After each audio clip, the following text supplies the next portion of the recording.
자, 이번 시간에는요, 자료의 분석을 위한 기본적인 용어부터 한번 짚고 넘어가 보죠. 그러니까 용어가 중요한 파트다 보니까 용어 정리를 먼저 할 거예요. 자, 그 중에 첫 번째로 별량이라는 말을 이해해야 되는데, 별량이라는 말이 그 뜻이 잘 외워지기가 쉽지가 않습니다. 그래서 이제 별량이라는 뜻을 한번 알아볼 건데요. 일단은 어떤 자료를 하나를 가져와 보죠. 자, 이렇게 A반 10명의 수학 점수가 나와 있어요. 61점, 71점, 85점. 이런 식으로 10명의 수학 점수가 있는데, 별량이란 뭐냐면요. 지금 여기 써 있는 10개의 숫자처럼, 그죠? 수학 점수죠. 여기 같은 경우는 숫자인데 수학 점수인데, 이런 수학 점수와 같이요. 뭐 수학 점수가 될 수도 있고, 키가 될 수도 있고, 몸무게가 될 수도 있어요. 자, 그런데 이런 자료를요. 자, 별량이란 무엇이냐면, 자료를 수량으로 나타낸 것, 수량으로 나타낸 것, 요것들을 우리가 별량이라고 부릅니다. 그러니까 이 각각의 숫자 하나하나가 뭐가 되는 거예요? 그것들이 별량이 되는 거예요. 그런데 지금 이 별량들이 어떻게 되어 있어요? 굉장히 두서없이 이렇게 막 크기도 들쭉날쭉하게 이렇게 막 따로따로 분포되어 있죠. 요거를 보기 좋게 우리가 정리를 한번 해볼 건데, 그렇게 정리하기 위해서 여러분들이 줄기와 잎을 쓰는 방법을 여러분들이 배웠어요.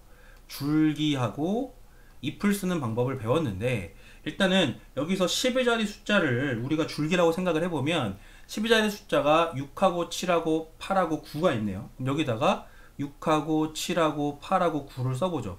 그리고 나서 우리가 잎을 쓰면 어떻게 되겠어요? 자, 그러면은 10의 자리 숫자가 6인 거는 여기 61이 있고요. 65가 있습니다. 그쵸? 그럼 여기다가 잎에다가는 1의 자리의 숫자를 쓸 거니까 1 쓰면 되고요. 그 다음에 여기다가 65가 있으니까 5라고 쓰면 되겠네요. 됐죠? 자, 그럼 맨 앞에가 7인 거를 한번 살펴보죠. 7인 거를 살펴보면은 71, 1, 72, 2, 그 다음에 77, 78이니까 7하고 8 이렇게 되겠네요. 그죠? 그리고 10의 자리 숫자가 8인 거를 해보면 85, 86 이렇게 두 개가 있으니까 여기 5하고 6 이렇게 될 겁니다. 그죠? 자, 그 다음에 마지막으로 10의 자리 숫자가 9인 걸 써볼 건데 여기 93이 있네요. 여기 3이 있네요.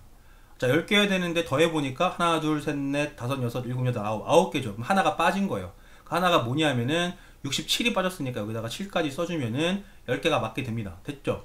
이렇게 줄기와 잎으로 표현할 수도 있는데, 이거를요, 우리가 또 다른 방식으로요, 또 다른 표로 한번 정리를 해볼 건데요. 자, 어떻게 표를 정할 수가 있냐면, 이렇게 정할 수가 있죠. 일단 점수를 가지고 구간을 나눌 거예요.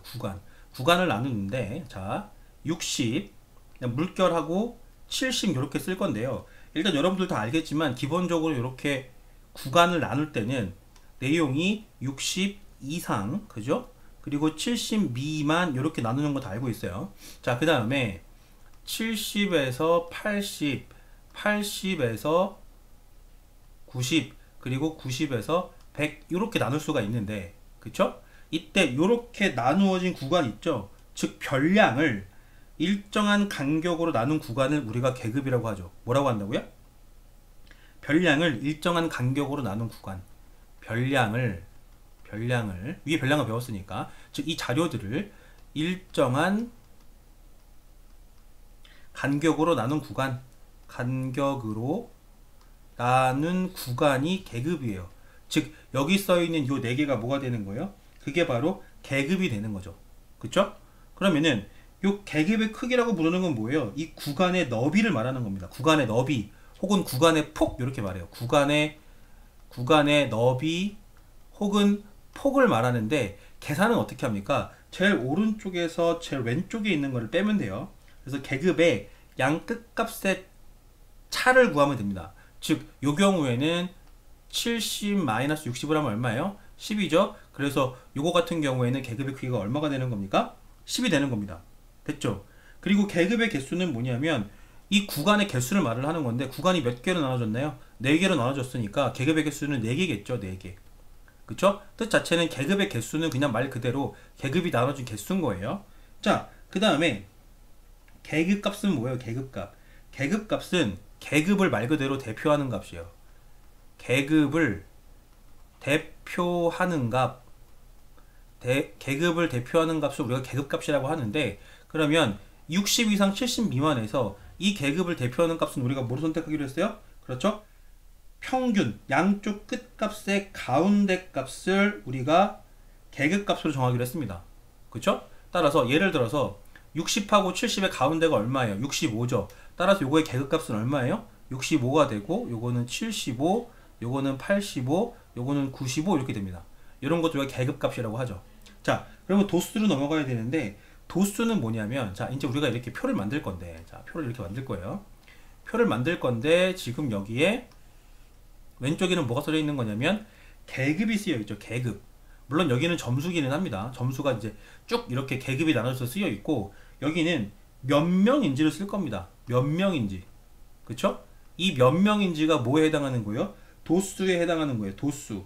즉 도수는 뭐라 그랬어요? 각 계급에 속하는 자료의 개수입니다. 각 계급에 속하는 자료의 개수. 자료의 개수 이렇게 돼요. 그래서 보시면은 여기 줄기 잇그림에도 표시를 해놨지만 60 이상 70 미만은 3개니까 3 쓰면 되고요. 4라고 쓰면 되고 2개를 쓰면 되고 1 이렇게 쓰면 됩니다. 물론 맨 마지막에 합계를 쓰면은 합계 이렇게 쓰면 뭐가 되겠어요? 합계는 10 이런 식이 되겠죠.